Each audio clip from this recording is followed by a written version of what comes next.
2021 সালে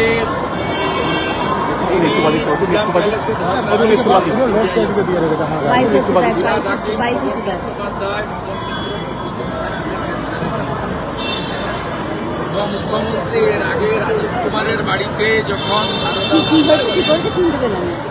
রেড হয় সিবিআই, সেদিনে তিনি সিপিকে নিয়ে ধর্ণা দিয়েছিলেন কলকাতায়। স্বাভাবিকভাবে মুখ্যমন্ত্রী এই ধরনের কাজ সাংবিধানিক প্রতিষ্ঠানের সরাসরি কাজে হস্তক্ষেপ এবং তদন্তে বাধা দেন। এটা একজন মুখ্যমন্ত্রী, তিনি শুধু রাজনৈতিক নেতা নেত্রী নন, প্রশাসনিক কর্তৃক নিন্দা জানাই এবং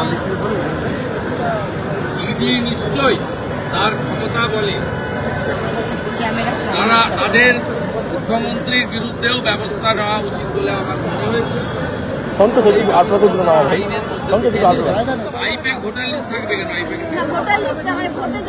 আপনি তো ভোটার লিস্ট আছে বলছেন, ভোটার লিস্ট থাকবে কেন? আমি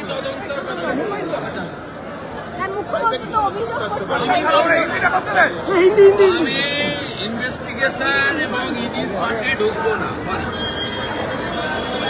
দাদা কি এমন? আমি মুখ্যমন্ত্রী যাওয়া, সিপি যাওয়াটাকে মনে করি অনৈতিক, অসাংবিধানিক, কেন্দ্রীয় সংস্থার তদন্তে সরাসরি বাধা দান মুখ্যমন্ত্রী এর আগেও করেছেন।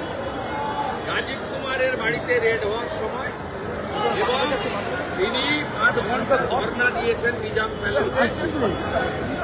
আপনার যখন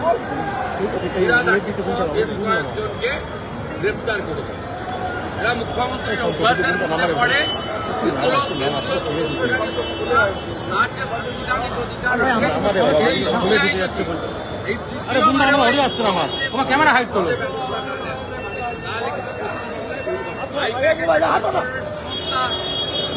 তাদের বিরুদ্ধে অভিযোগ আছে, তদন্ত করবে, তারা দেখিয়ে দেবে কাগজপত্র, তাদের রিটার্ন ফাইল সবকিছু পরিষ্কার আছে। পরিষ্কার থাকলে তো সবার অফিস বাড়ি তল্লাশির পরে তো গ্রেপ্তার হয়, এমন তো নয়। করবে আমার বাড়িতে সিআইডি পাঠিয়েছিলেন, আমার প্রবীণ বাবা মাকে হেনস্থা করেছেন, সিআইডি পাঠিয়ে 3 বার। আমি তো সিআইডির কাছ থেকে ভোটাও নিয়ে মারতে গেছিলাম। গ্রামের এমএলএ অফিসে আসামি সার্চ ওয়ারেন্ট ছাড়া নচনচ করেছে অফিস।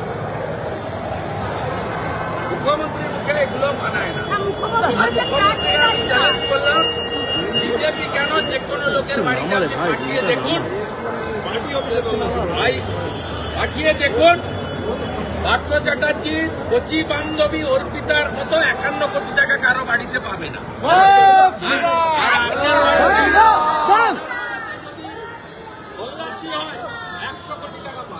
দাদা মুখ্যমন্ত্রী কি প্রতীক জৈনকে বাঁচাতে গেলেন? দাদা বাঁচাতে গেলেন, মুখ্যমন্ত্রী কি বাঁচাতে গেলেন?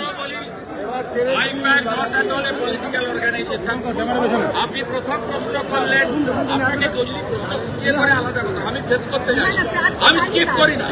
প্রথমে বললেন ভোটার লিস্ট আইপ্যাকে থাকবে কেন? এখন বলছেন প্রার্থী তালিকা আইপ্যাকে থাকবে কেন? দাদা মুখ্যমন্ত্রী